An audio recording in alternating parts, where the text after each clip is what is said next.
are listening to Regeneration Rising, a podcast from Quivira Coalition's new agrarian program that provides information and inspiration to agrarians beginning their journey in regenerative agriculture.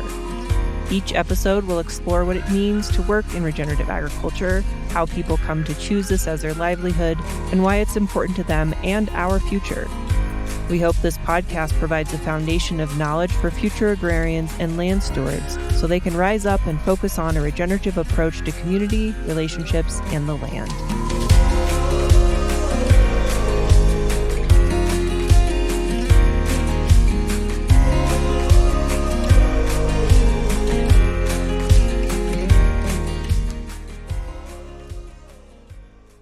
Hello and welcome back to another episode of Regeneration Rising. I'm Taylor Mulia, and before we get started with our conversation today, I wanted to share some information about the Regenerate Conference. So Regenerate, if you haven't been before or if you've never heard of it, is a conference happening each year. It's put on by 3 different organizations, so Holistic Management International, American Grass-Fed Association, and us here at Quivira Coalition. It's just such a beautiful event. I've been several years now, and I always find it to be so much information, but also just so much connection and networking. So I highly recommend anyone listening to this podcast attend. It is November 6th through 8th here in Denver, Colorado at the National Western Center. And it looks like I'm just scrolling through the schedule here. It looks like there is a little bit of something for everybody. So there are, integrating livestock and principles of soil health for cropping systems, for vegetable farmers. Folks, if you haven't heard the Mountain and Prairie podcast with Ed Robertson, he is amazing. He's doing a live podcast on stage, which is just such a cool idea. We also have Jonathan Lundgren talking about science and regenerative agriculture. Latrice Tatsy will speak on buffalo restoration at the Blackfeet Nation, and so many other great speakers. So alongside that, we have a fantastic career fair each year that we at the New Agrarian program put on for young and beginning farmers and ranchers. So you won't want to miss that. We also have a couple different socials, and it's just such a fun time to kind of connect and get together with people who are like-minded, but also challenging ideas in various ways. So highly recommend you come. You can find more information at regenerateconference.com. On to today's episode. My guest today is Diane Anastasio. They are a program manager at Grazing School of the West and a shepherd at Shepherdess Land and Livestock in Ojai, California. Diane and I discuss how they arrived at shepherding, what it's like to be in the prescribed grazing world for fire mitigation, and many other interesting insights related to ancestry, weaving, dancing, and so much more. I loved this conversation, had so much fun talking to Diane, and I hope you enjoy.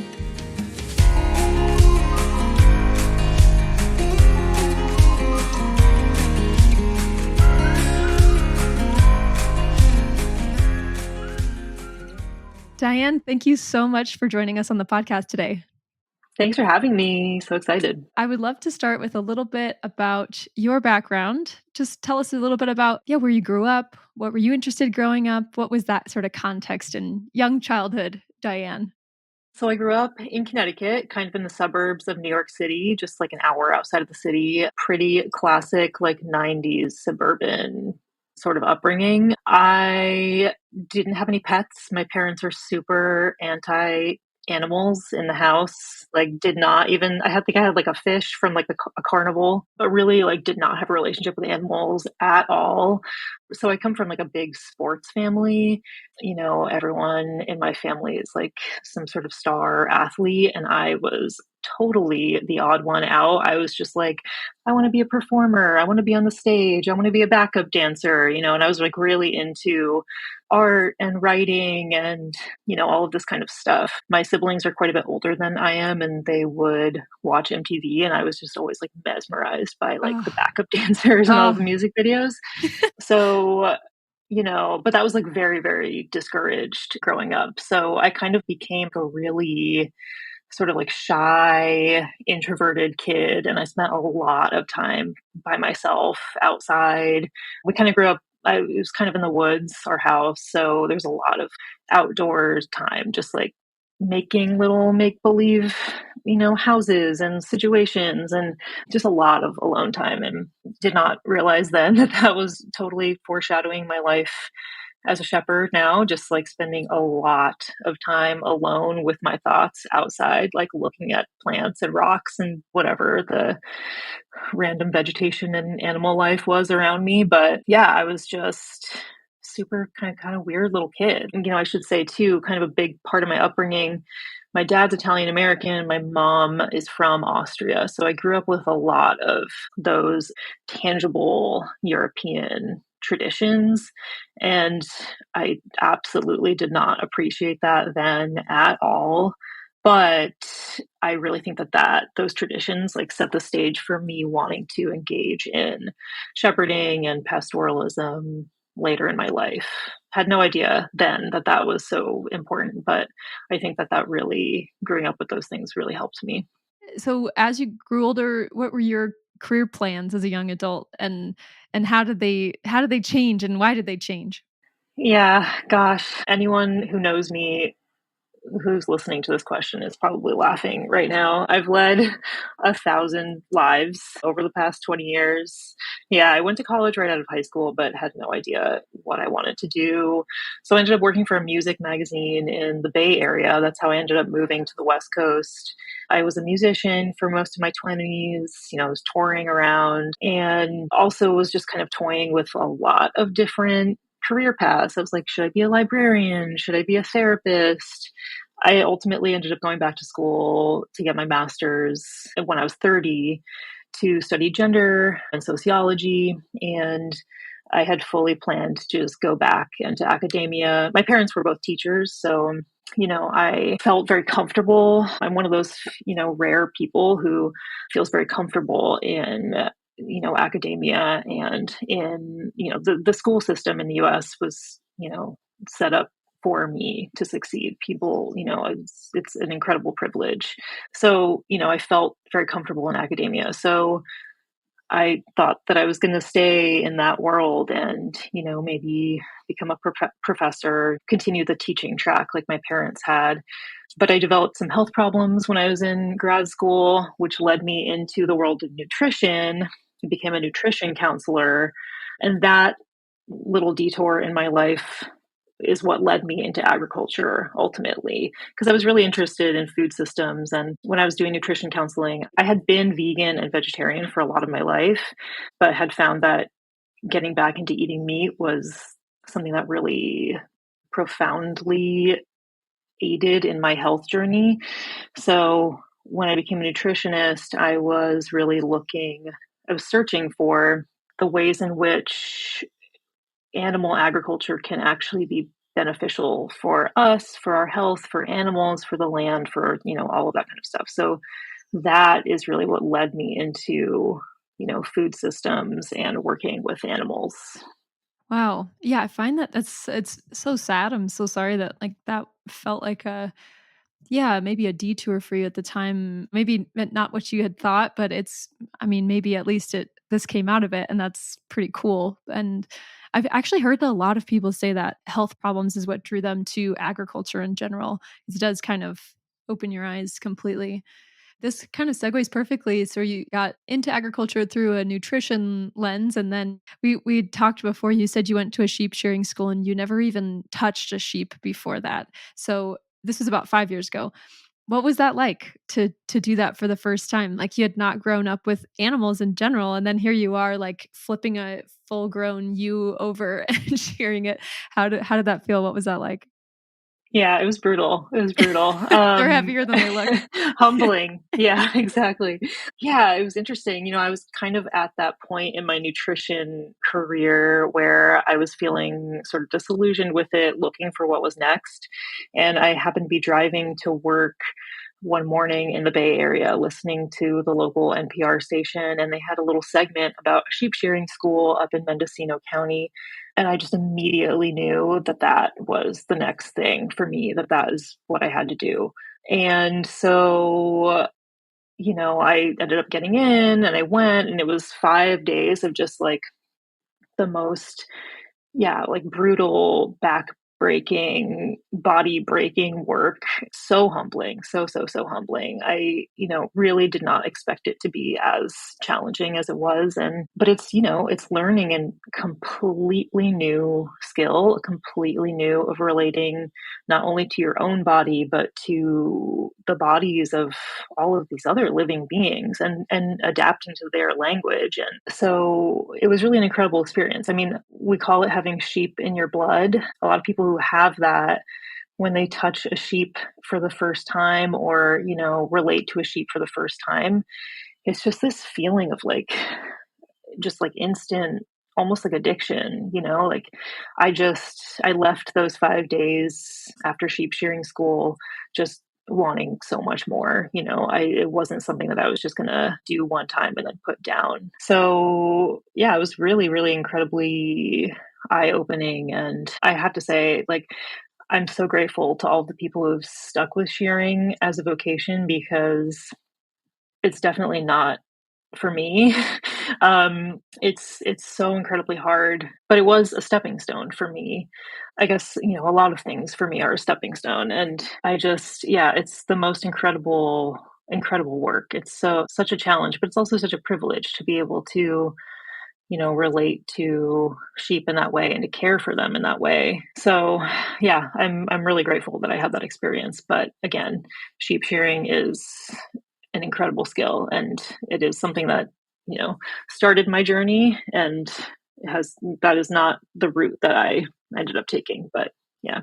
Yeah, I feel similarly about butchery. I had the opportunity to really do it very intensely for a short period and was so thankful that it's shaped a lot of what I do today and how I eat and how I prepare food and how I process my own food. But I'm also like, props to those people for doing that day in and day out. That is my hands. I just go to bed. I'm sure you're like this too, but like particularly my hands would just be like throbbing like at night when I went and Yeah. laid down in bed. I was like, this is crazy. I've never used my, like, not my body, but my hands this much in my life. Yeah, absolutely. I was a butcher too, and when I worked in Vermont during the pandemic, and it's backbreaking work in a totally different way. And it's also just like very, yeah, repetitive, and there's something really beautiful about that repetition, I think. But yeah, I think my mind and my body crave a little bit more like diversity and movement. I also resonated with what you said about like sheep with sheep people when they have it in their blood. It's so funny that you said like that moment that you get to actually touch a sheep for the first time. It's like cosmic. It feels like, oh my gosh, this is what I'm supposed to be doing. And I had the same thing. The first time somebody handed me a lamb, like a fresh born lamb, I was like, hold this. And I was like, what? I've like thought I was like the most privileged person. Like I've never thought I would get to hold a newborn lamb. Like yeah, I like the smell and the feeling and the just such tiny little thing. I was like, "This is the coolest thing." And it wasn't like that for cattle. It wasn't like that for chicks and chickens and piglets. It was like something special about sheep. So that really resonated with me too. Yeah, they're wonderful. They're just very special animals. Okay, so let's talk a little bit about the new Cowgirl Camp. If you wouldn't mind, maybe tell us a little bit about what it is. These are sort of good friends of the new agrarian program, but if you wouldn't mind giving us a rundown and how did it impact you? Yeah, I mean, Beth, Sandra, and Alex are just the best. I cannot recommend New Cowgirl Camp enough. That was kind of another one of those moments for me in 2019 when I had just finished the shearing school, didn't really know what was next, but I randomly saw an article about New Cowgirl Camp in the New York Times, and I was like, this is exactly it. This is exactly what I've been looking for. So it's basically, an immersive agricultural ranch camp for women in Eastern Washington. And it's basically a vast overview of working in ranching, working in agriculture. And, you know, I think what was so huge for me at that time was that I was really looking for, guidance and mentorship, especially for people who, were not cis men in this highly male dominated industry. So it came at exactly the right time. It's, supportive environment. It's super fun. The three of them are incredible, incredible instructors, incredible teachers and facilitators. And I learned so much. I learned so much about where I wanted to take my life in agriculture and where I didn't want to take it. And also just met so many incredible people. I think the people that camp attracts, that is one of the most special things about it. It really specifically brings together groups of people who aren't often represented in this industry. So yeah, it's a really, really, really special place, special environment to learn, especially for your first time. And we got to do really fun things like do a preg check on a cow and, learn about grazing, fix barbed wire. We got to do some mock castration, which is always fun. It's always a big hit. Yeah, I really highly recommend the new Cowgirl Camp for anyone who is considering getting into this industry, any new agrarians. Super, super great overview of what life in this work can entail. I was talking to our last guest, Nicole, about this too. I think one of the things that I like about programs like that is it also just creates resilient humans. Like how cool is that you learned a new thing and you now, I don't know, if your backyard fence breaks, you know how to fix it. It's like these little things that I think no matter what it is, you just seeing your own hands fix something and feeling that empowerment. Like you can do these things that you never, I don't know, you just never saw yourself doing. And I think once you kind of get a couple hits of that, of like, I can do things, it really opens up the doors and you feel like, yeah, you can do a lot of different things that we just don't see ourselves represented in doing all the time. Yes, yes, exactly. It really provides such an incredible and crucial boost to confidence. And, it really, yeah, it helped me believe that I was capable because I think, a lot of the messaging around working in agriculture is if you didn't grow up in this or if you're not a guy, then you're just going to fail.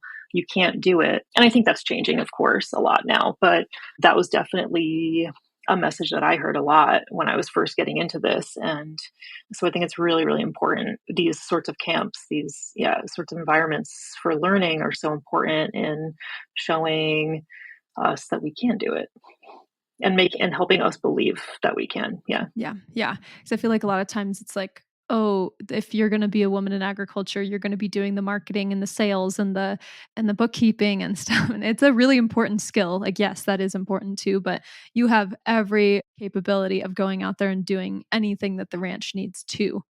And so, yeah, I just think that's such a cool program. And I'm so glad that you were able to do that. You mentioned before your cultural and ancestral roots, I guess your lineage being from Italy and then your mom being directly from Austria. Talk a little bit more about like what that connection looks like to shepherding through your lineage. It sounds like you didn't grow up making that connection, but sounds like it was sort of in you. And then once the sheep entered your life, you were like, whoa, these two things are really connected and I really feel that in myself. So yeah, talk a little bit more about that.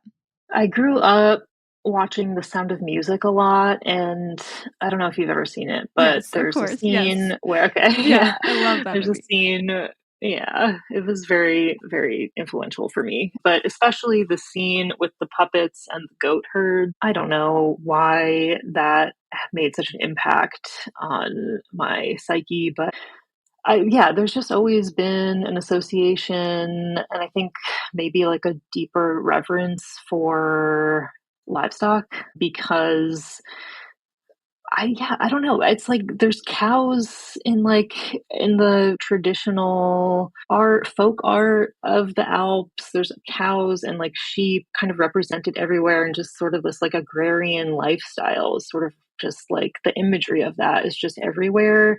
Like we had a lot of like yeah, sort of like a alpine folk art around the house growing up and like cowbells and like my mom would ring a cowbell at dinner time every evening. So I don't know, it was just sort of always there. And then on my dad's side, a lot of folks, they're from Sicily and Calabria, and there were lace weavers in my family. And I'm a weaver now, took up weaving several years ago. I guess that's another thing that sort of brought me into closer relationship with sheep is their wool. But yeah, continuing that legacy has been really, really important to me. And yeah, weaving is sort of another thing where you use the word cosmic earlier. It felt very cosmic when I picked up a loom and started weaving for the first time. It just felt like I already knew how to do it almost. And then also, I think very, very common for that part of the world, and a lot of parts of the world, they had sort of like a community farm in their town, and a lot of people would go in on raising a few animals together, and then people would butcher the animals at the end of the year, share the meat, that kind of thing. And it was always like a very special occasion. It's there, it's in the lineage. And I think it is for so many of us, but my ancestors, when they immigrated here, they were looking for an easier life and definitely wanted to create an easier life for all the generations that came after them. So, I think it's bittersweet for them to see someone going back into agriculture, when that is like the life that they left behind. I've seen some of your weaving projects online and oh my gosh, so stunning. Did you teach yourself that or did you learn through a school like you did with shearing? I did teach myself. Wow. Yeah. I don't Crazy. know. Yeah, YouTube books. Yeah. Oh my gosh, that is Thank you. it's so Thanks. cool. What a cool just such a meaningful way to create a piece that's just timeless. Like you will pass this down through generations. Like this is such a quality material, and also these colors and these styles have been passed down through generations. So I just always appreciate when this younger generation is making when we make things that are not just throwaway, just disposable. And it's so cool to honor and value that. Let's talk a little bit about where you're at now. You linked up with Cole Bush, who runs Shepherdess Land and Livestock in Ojai, California. Moved there from working on a farm in Vermont. So it sounds like you've been sort of bi-coastal, been sort of switching between the two coasts. But what drew you to Cole's operation in particular? Well, I had been following her work with sheep hides. She has a sheep hides business as well. I've been following that for many years. When I lived in the Bay Area, I would go for hikes all the time in the Oakland Hills and the Berkeley Hills, and I would see goats grazing as part of fire fuels mitigation projects there. And I didn't realize that she had been a part of that, but several years beforehand. But I ended up finding her just when I was on that sort of journey from nutrition into agriculture. I ended up finding her on the internet and also Grazing School of the West, which is something that we now collaborate on together. But when I was living in Vermont, I saw that she was hiring. She needed some fence builders here in Southern California. It was deep summer. I think it was like July. And they were down a few shepherds. And I was like, oh, I've built fence in the Alps. Totally fine. No problem. I can do this. This is going to be easy. She tried to talk me out of it. Rightfully so, because when I got here, I ended up taking the job. And when I got here, it was pretty much 110 degrees Oh every my single gosh. day. And, the fence building that we were doing was on essentially like vertical sandy cliff sides, just like absolutely absurd stuff, that is, yeah, it's Olympic level fence building. Is this like permanent fence? But Like T-posts and no, okay. it's electric. Oh, It's electric. Yeah. God, So yeah. it's the electric netting. So you're also just hauling the fence up these cliffs, no, it's not quad access, this kind of stuff. So, Oh Lord. but I knew that there was something there in our working relationship. I knew that we had like a lot to learn from each other, and we were really, really aligned in terms of what we want to do. We're both really interested in education and also in creating more accessible pathways for this work for folks. So it just seemed like a really perfect match. I'd never lived in Southern California before, so I was really not used to this climate at all. Super dry, super, super hot. And then the 2 winters that I've lived here have been unbelievably wet, terrifyingly wet. So, it's been a learning curve for sure in terms of climate and weather. But that's part of the work that we're doing is trying to mitigate the effects of climate change with working with these animals. So yeah, it's been really cool. Yeah, tell us more about what it's like to work for a contract or customer contract grazing operation. Like, maybe what's the day to day like? What are the big challenges you have? What are the best parts of your job that are, and the rewarding parts of your job? Yeah, just I would love to get a picture of what that life looks like. If you had talked to me back in March, it would have been a really different This is story. good timing. I know I'm getting It's a good the timing. real picture of it here in July. Yeah, yeah. We're actually grazing at a really, really beautiful place right now too, in Topanga Canyon, which is just west of LA. It's right on the ocean, so it's just kind of up from the ocean. So I have these like beautiful, amazing views of the Pacific when I'm working. It's very, very hot. It's very hot. But basically, there's always an overnight shepherd on duty who stays in a camper trailer wherever the sheep are. So we have different sites. We're hired either by public entities like the fire department or parks or by private landowners for fire clearance. So the shepherd's always there 24 hours a day for their shift. That doesn't mean that you're working the whole time. Usually the work just consists of building the temporary electric fence paddocks. So that helps us control the rate of grazing. There are different goals on the land that we're hired for. So sometimes it's invasive species management.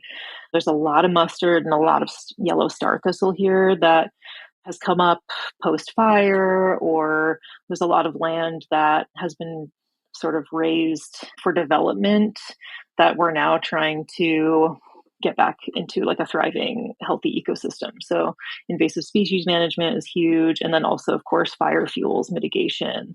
The sheep and the goats come through and they eat all of those flashy fuels that normally catch on fire. So we're building those temporary electric fences. That's the main work. We're hauling water. Of course, always making sure that the sheep have enough water all throughout the day, especially during this time of year, super hot. Also observing the animals, making sure that everyone is healthy, that everyone, is doing okay, everyone's keeping up with the herd, this kind of stuff. The challenges, it just depends so much on the time of year and on the contract. The heat is really huge. This time of year, the past couple of years, we've been in northeast LA County, which is way hotter than it is where we currently are. So we kind of switched our schedule around this year to accommodate the heat. Yeah, very smart, very smart. Yeah, I mean things are always going haywire, and that's just what it is to be in this industry, and that can be frustrating and challenging, but it's also an opportunity to remember that it is about staying flexible and staying adaptable and learning from those challenging moments. And I think that's that's what draws me to sheep really at the core. It's all of the lessons that I get to learn and all the ways that I get to grow. It sounds very selfish as I say that, as I hear that coming out of my mouth, but they teach me so much about patience and about slowing down and like taking a breath. I can be a somewhat higher anxiety person. Me too. And yeah, Yes, yes. great, great. Congrats. And so, the sheep, we can pretend that we are the boss and that we have control, but we don't. They're the ones in control. They can decide at any moment to leave the electric fence, or maybe something happened in the night where the fence fell down, or it rained, or a branch fell in the fence, and now all the sheep are out, and you have to figure out how to get them back into the paddock, and they're miles away, or something like this. But you have to do it because that's your job, and you care for them, and you care for the land that they're on, and I think it's just like a deeper, larger calling. It's interesting you were saying, like, it's taught you so much about yourself and taught you so many lessons, and you said, like, that felt selfish to say, but I actually think it's I think it's incredibly self-aware because you can let either get really pissed off at the animal and then keep forcing your will on it, or you can say, "Am I going to learn something and change the way I'm doing something?" I've heard a couple people on this podcast say things like that, like, "I learned that I was the problem." So it sounds selfish, but I actually didn't get that at all. I feel like it is incredibly self-aware to be like, "Oh, okay, they are just a reflection of what I'm forcing upon or what I'm bringing to the table. Like maybe I can change the way I'm showing up." And so, yeah, that's so interesting too to kind of like also let go of the control and like embrace the chaos, expect the chaos, make a plan. Like, is that something that you learned? Like, that's something that, oh my gosh, speaking of the anxiety, like I would really struggle with is just shit's going haywire. What's the next step? Like, that's the biggest thing for me that I think that you guys probably are really great at that. So, yeah, talk a little bit about that. How have you learned to handle those the big news, integrate it and, like, make the next best step?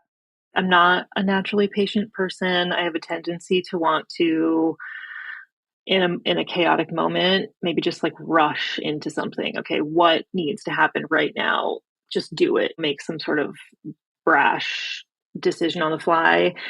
But really, what actually needs to happen is stopping for a minute, really thinking about the course of action.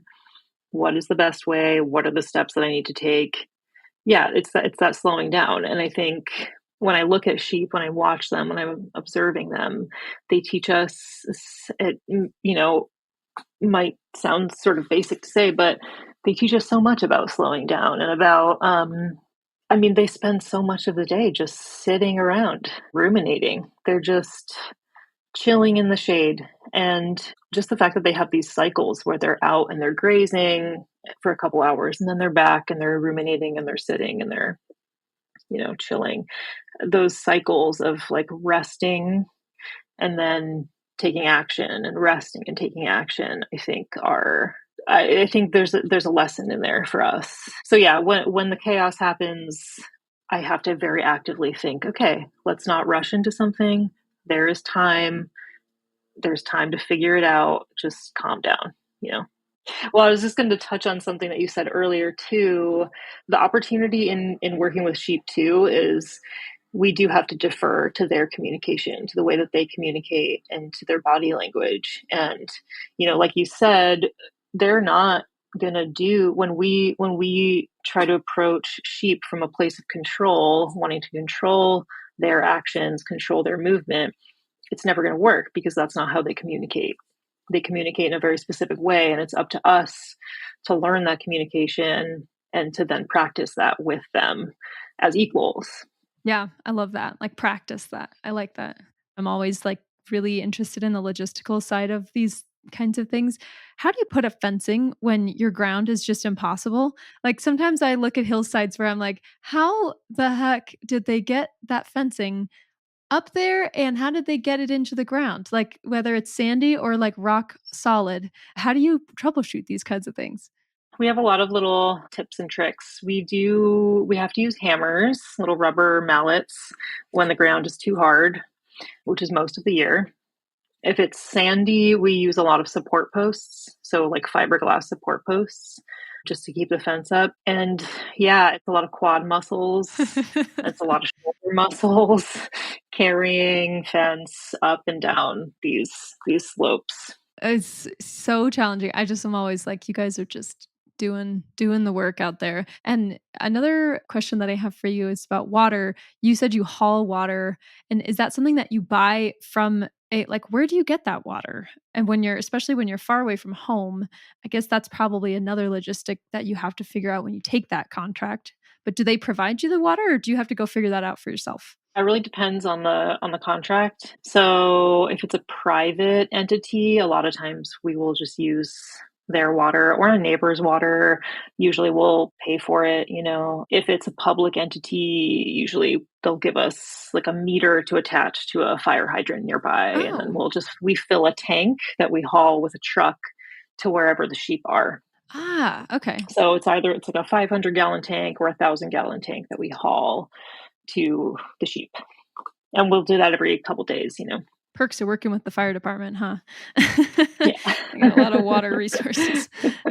Yeah. Nice. Okay, well, cool. Well, I think that's all my questions about contract raising. I could go on and on, but I kind of want to get into a little bit more about just you as a person. Like you've expressed before that you feel like you're half urban and half rural. Like you've spent a lot of your life in both of those spaces. You live on the edge of LA, but you're also living this really rural agricultural lifestyle. I think that's really relevant for a lot of people coming into agriculture. Like I feel like maybe they feel like they have to jump in with 2 feet, but maybe there is a way for us to straddle that, to keep 1 foot in each. So how do you fill that cup? How do you fill both of those cups for yourself?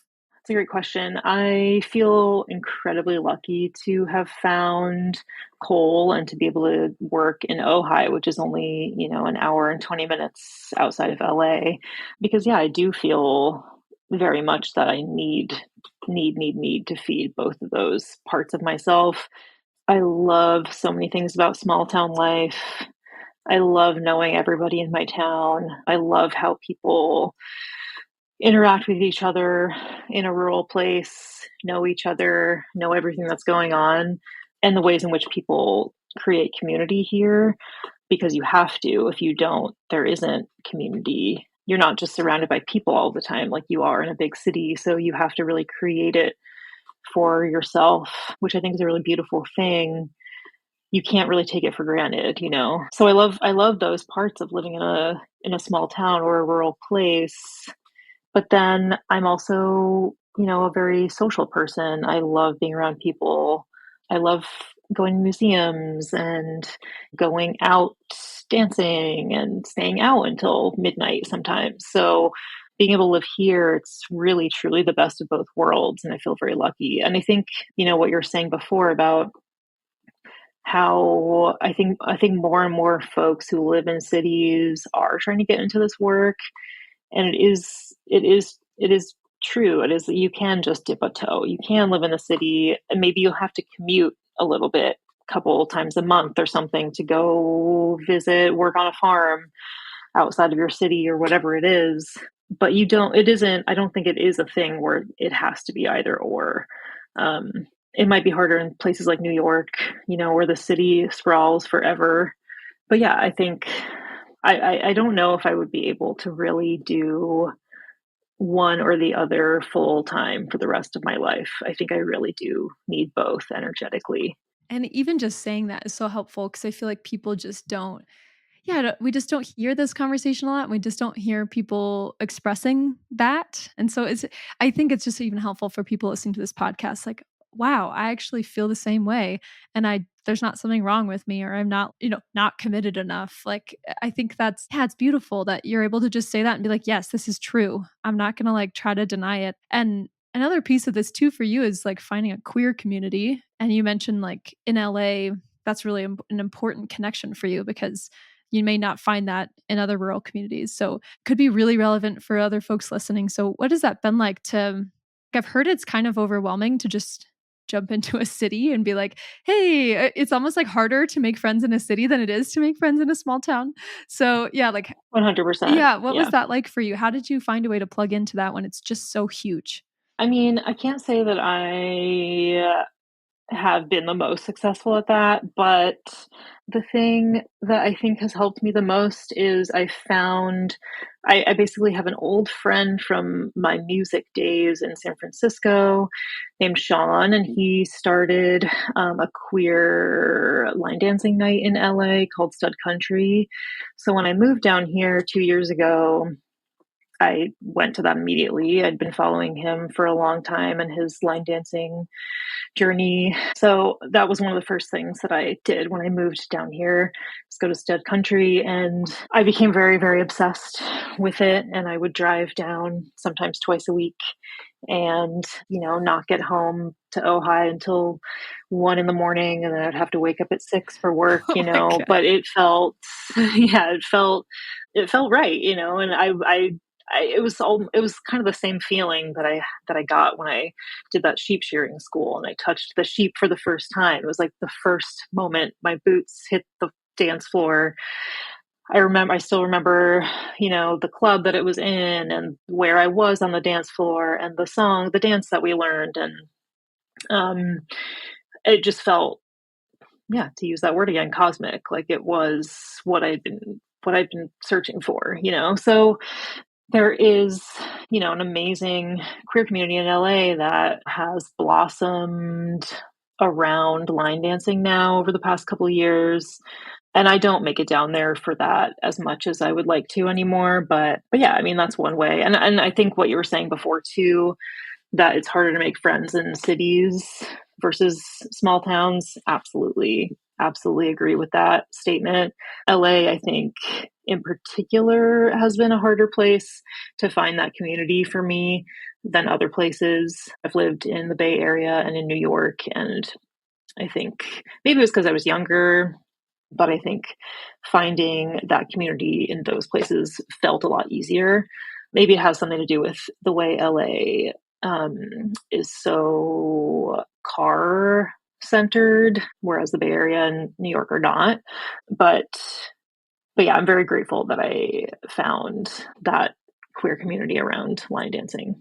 Yeah, it's also nice to like do something when you meet friends, it's like when you're meeting new people instead of just the dreaded like going to bars and coffee shops and trying to just like meet people. It's nice to like have an activity that you shared around and like actually do that activity. That's so it's good for your body, it's good for your brain. Like that's how I think a lot of our ancestors connected with each other. So yeah, talk a little bit more about line dancing. Like why do you love it? Like what is it that brings you all this joy? I feel really similarly about dancing, but I just kind of want to curious what your take is on it. Well, I love that you just mentioned ancestors. We've talked a lot about like lineage so far on this podcast, and I think that is such a huge part of it for me. I grew up, sometimes my mom and my aunt would organize Oktoberfests where I grew up. Oh, cool. There was always, yeah, there's always like German folk dances. And so I was always mesmerized by those. And I sort of realized more recently that that is what line dancing is. Line dancing is just an amalgamation of so many different so many different dance cultures, and it is ancient. It's just we are a species who wants to be in alignment with each other. Like it just makes sense. It feels good. It feels good to like be in unison. So yeah, when I first did it, it was a similar feeling to weaving too, where I was like, I know how to do this kind of. It's somewhere deep in my muscles, deep in my bones. It somehow already exists. That being said, I became very obsessed with it and would practice like several hours a day. And yeah, it was definitely an unbridled enthusiasm for me, how I approach learning line dance. But I think there is just really something so ancient about dancing together, moving as one body. It's something that I really relate actually to shepherding. Like we are all individuals, but we're moving together as one body. And that is exactly how sheep move. They're prey animals, and their best defense against predators is to move together in a herd. They're not, obviously moving in unison, but that is their form of protection, and that's their form of it's this like ancient form of collectivity that I think that we can learn a lot from. It really flies in the face of American individualism. I think line dancing and its connection to, or how I relate it to working with sheep, has been a really, really cool way of integrating these seemingly disparate life paths and life interests. It's funny. They seem different and then you're like, "Oh no, they all weave together." Like they all kind of follow that same feeling. And I also think I mean, I'm sure that you share this too. It's like you kind of just when you're in agriculture, you're working so much and you're kind of serious brow doing the work and getting the work done, and then it's nice to just like play and just laugh and move your body and like feel music and be with other people. And yeah, I just feel like it can be so easy to be so serious day and night. There's always something to be serious about. But I think dancing kind of lets you just release that, lets you just play for a little bit. It's all going to be fine when you get back. Yeah, totally. Yeah. Yeah, the sheep are gonna be there, they're gonna be somewhere, it's Yep. fine. Hmm. Yeah, I mean, it's so joyous, and for queer people too, especially to be able to dance freely, whether it's line dancing or two-step partner dancing, whatever it is, that hasn't it's very powerful, and that's not something that we've always been allowed to do safely in public. So, I think that aspect of it is also, really crucial. And then also, the last thing I will say about it is that what I love so much about line dancing is that it's not about being a performer and like being the best. It's not about being a professional dancer. It's just about getting out there, moving your body in a really accessible way. It's a few steps that you have to know, and then you're good. Then you can do most combinations. And I think that accessibility piece is also really, really important. I feel like that doesn't get said a lot when you're actually in that space. Like, just come out here and do it. Who cares? Like, it's about how you feel. Nobody's like, you know, there with a pencil and a paper, like judging how you're doing it. So, Exactly. Yeah. well, okay. I have one last question, then we'll go into what rapid fire. My last question for you is, what have you yet to explore for yourself? Like, what's on the horizon? What's in there just simmering? Ideas, maybe hobbies, maybe artistic inspiration? What's has yet to be explored? I'm sort of toying with the idea of starting to write a book about my experiences, both with gender identity and sexuality and how they overlap with my life in shepherding. That is sort of more on the horizon. I kind of like took a long break from writing after my academic career went down the tubes. I've been over the past couple of years trying to get back into it a little bit more and remembering that that is another creative outlet that I have. So I'm in the beginning stages of trying to plan a book of some sort, or some sort of, maybe not a book, but like some sort of longer writing journey. I'm glad I asked that question because that's really cool to know that you're simmering on that. Okay, let's go into rapid fire. Don't think too much about the answers, and you don't have to give me a long answer at all. So just whatever comes to your brain. Let's go. Complete the sentence. Being a beginning agrarian means Failing, trial and error, taking risks, staying flexible. fantastic. If you had a private chef to cook you any dish after a long day, what would it be? Caesar salad all day. Any kind of Caesar, I'll take it. What's one book? What's one book on your bookshelf? Ooh, I just finished a book called A Natural History of Transition by Callum Angus. It's short stories that sort of weave together gender identity, nature, climate change kind of themes. It's great. Fantastic. What's one musical artist I should listen to?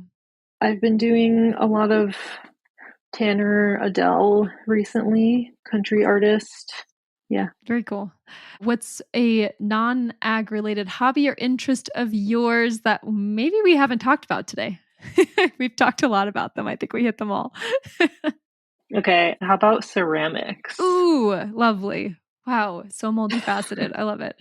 A nugget of advice for other beginning agrarians is Stay humble and admit that you don't know anything, and be okay with not knowing the answer, and just always be ready to learn Mhm. something new, because you will every single day.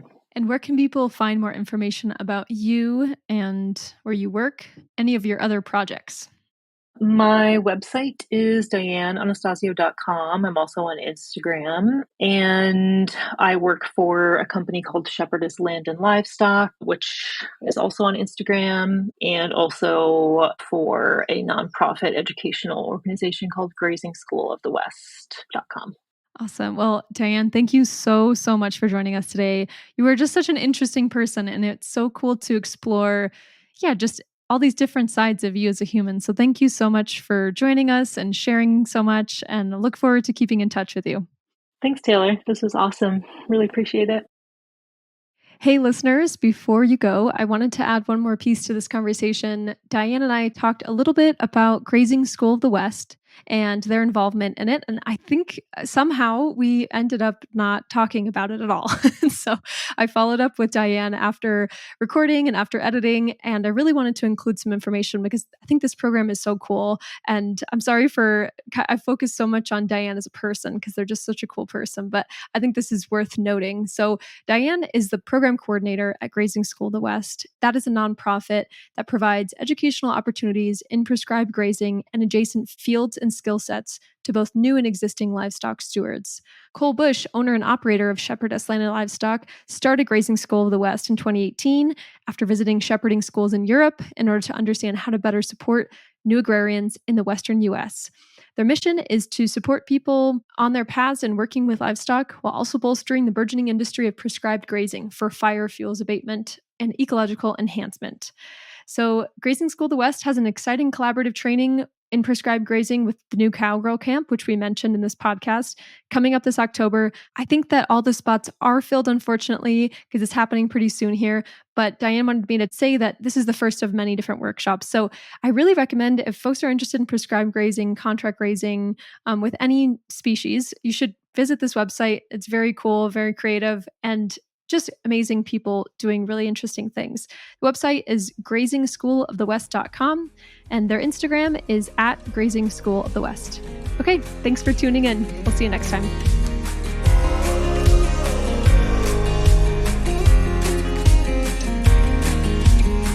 Thank you so much for tuning in. If you'd like to connect to the broader Quivira community of ranchers, farmers, conservation and government agency professionals, educators, nature nerds, curious consumers, and more, we're excited to have you. Our website is quiviracoalition.org, and in the upper right, click on Get E-News to sign up for our newsletter, where we share happenings and events, learning opportunities, job postings, and more. Also, if you're enjoying this podcast, please leave us a review and a rating. It really will help other people find us and maybe even find their next step in regenerative agriculture. Thanks so much, and see you next time.